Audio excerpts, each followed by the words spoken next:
News देखने से पहले सब्सक्राइब जरूर करें, शेयर करें, घंटी वाला बटन अवश्य दबाएं जिससे कि नई खबरें आप तक पहुंचे।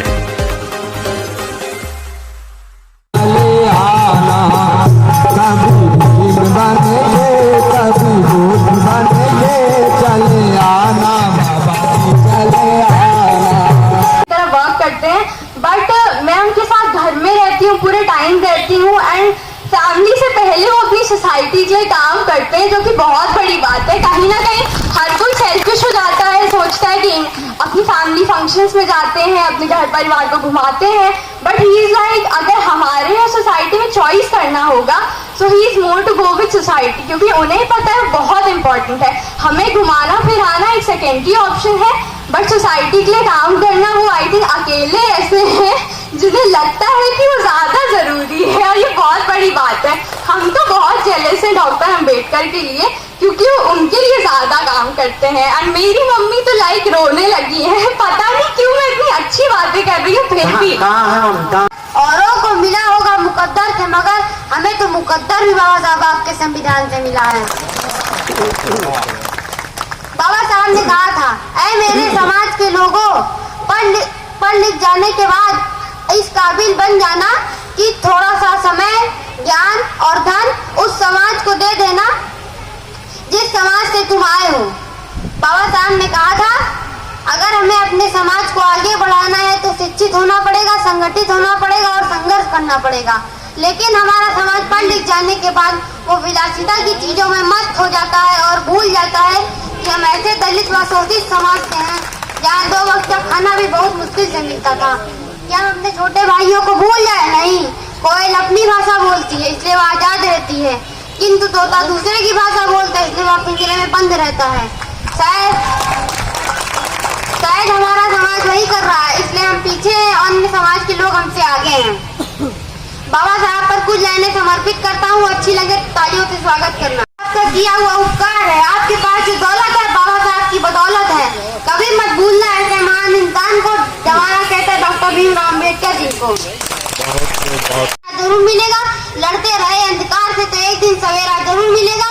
जब ठान लिए बाबा साहब के मिशन पर चलना तो एक दिन रास्ता जरूर मिलेगा। जय भीम, जय भारत, जय संविधान। गली गली जाओ, एक साथ सब मिलकर गाओ, प्यारा भारत देश हमारा, इसकी शान न जाने पाए, चाहे जान भले ही जाए।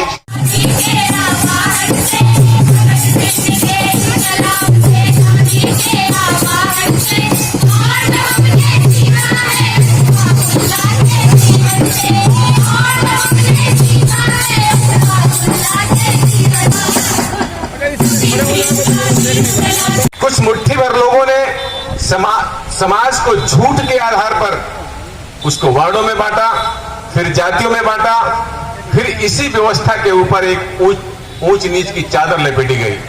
और अंग्रेजों के आने के बाद इसी झूठ की व्यवस्था पर एक हिंदू नाम की चादर लपेट दी गई। अब समस्या यह है कि इस झूठ की व्यवस्था को हमारे लोग धर्म समझते हैं तो उसको पवित्र मानते हैं, और पवित्र मानते हैं तो इस व्यवस्था की पूजा करते हैं। दरअसल गोष्ठी का आयोजन कर रहे हैं। हमारे पूर्व संस्था का कार्य सिर्फ इतना है कि जो बाबा साहब ने हमें संविधान में अधिकार दिए हैं, फंडामेंटल राइट्स दिए हैं, उन अधिकारों को जनता को बता करके जागरूक करना और उनके अधिकारों को दिलाने के लिए कार्य करना, संघर्ष करना गैर राजनीतिक है। जागरूकता के कारण, जागरूकता के बल पे हम यहाँ बैठे हैं। हम आराम से जयंती में आ रहे हैं, हम सेवा में भी हैं, नौकरी में भी हैं।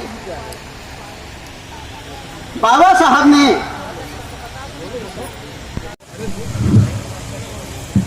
प्रतिज्ञा भारती एक स्वागत गीत सुनाना चाहेंगी माननीय मंत्री जी के स्वागत में। सभी लोग तालियां बजाकर स्वागत करें।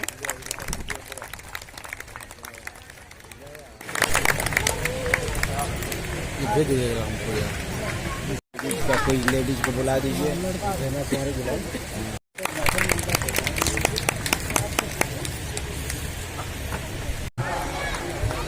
आ जाएं साल और स्मृति चिन्ह लेकर।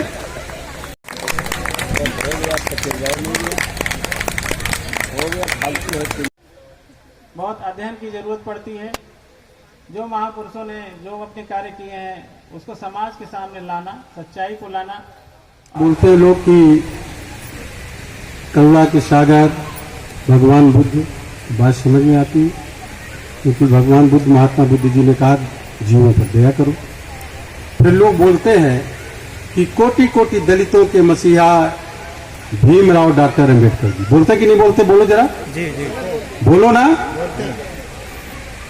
अब डॉक्टर अंबेडकर जी को जिस कोलंबिया यूनिवर्सिटी में पढ़ते थे, अमेरिका ने उनकी स्टैचू बना करके उसमें लिखा सिंबल ऑफ नॉलेज, 20वीं सदी के दुनिया के ज्ञान के प्रतीक डॉक्टर अंबेडकर को हमारे कुछ तथाकथित अंबेडकर जयंती मनाने वालों ने कोट कोट दलितों को मसीहा बता दिया।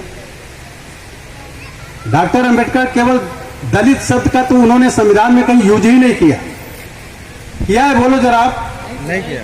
तो अगर इसका प्रचार प्रसार करके कि हम दलित लोग, पढ़े लिखे लोग हम लोगों से बोलते हैं कि हम दलित लोग हैं, फला है, समाज से है, दलित समाज से है, तो ये डॉक्टर अंबेडकर का अपमान है। डॉक्टर अंबेडकर का मिशन था जाति विहीन, शोषण विहीन समाज की स्थापना। ये ध्यान कर लीजिए, डॉक्टर अंबेडकर का मिशन था जाति विहीन, शोषण विहीन समाज की स्थापना। और इस समाज की स्थापना करने के लिए आपको शिक्षित बनना पड़ेगा। वो केवल किताबी ज्ञान नहीं कि आपने पीएचडी की डिग्री प्राप्त कर ली। तो मैं आपको बता दूं, कबीर साहब को कितने लोग जानते हो? मैं आपसे कहना चाहता हूं, स्टैंड अप योजना के बारे में कोई व्यक्ति जानता है क्या? स्टैंड अप योजना के बारे में कोई एक व्यक्ति जानता है? जरा जानता हो तो हाथ उठाए। नहीं जानते ना? स्टैंड अप योजना हमारे देश के प्रधानमंत्री जी ने, मैं एक पार्टी की बात नहीं कर रहा हूं, प्रधानमंत्री की बात कर रहा हूं, आदरणीय नरेंद्र मोदी जी ने 4 अप्रैल 2016 को लागू की। तो मालूम क्या स्टैंड अप योजना है? उन्होंने 2 वर्ग के लोगों को सबसे कमजोर माना, एक महिला और दूसरा शेड्यूल कास्ट। और उन्होंने कहा कि प्रत्येक बैंक से एक महिला को और एक शेड्यूल कास्ट को हम उद्यमी बनाएंगे, 10 लाख से लेकर के 1 करोड़ रुपए तक बगैर गारंटी का लोन देंगे। अभी वो लोन पूरा नहीं हो पाया। जब इतने लोगों में से किसी ने हाथ नहीं उठाया तो आवेदन किसने किया होगा? वो तमाम बड़े लोग जो आर्थिक रूप से मजबूत हैं, जिनके घर में हमारे लोग काम करते हैं, उन लोगों ने अपने नौकर के नाम, अपने घर में काम करने वाले शेड्यूल कास्ट के नाम बैंक में अप्लाई करके लोन लेकर के उद्यमी बना दिया होगा उसको, नाम पर, कागज पर, और खुद उद्यम चलाने का काम कर रहे होंगे, प्रॉफिट करा रहे हैं। 1,36,000 बैंक है हमारे देश में। अगर निकल करके लोग आते तो 1,36,000 शेड्यूल कास्ट, 1,36,000 महिलाएं, 2,72,000 लोग उद्यमी बन जाते, कल कारखाने के मालिक बनाते, 10 लोग अपने रिश्तेदार लगाते, 27 लाख लोगों को रोजगार मिलने का काम होता। ये डॉक्टर अंबेडकर के मिशन को पूरा करने का एक कदम है। समझने की जरूरत है।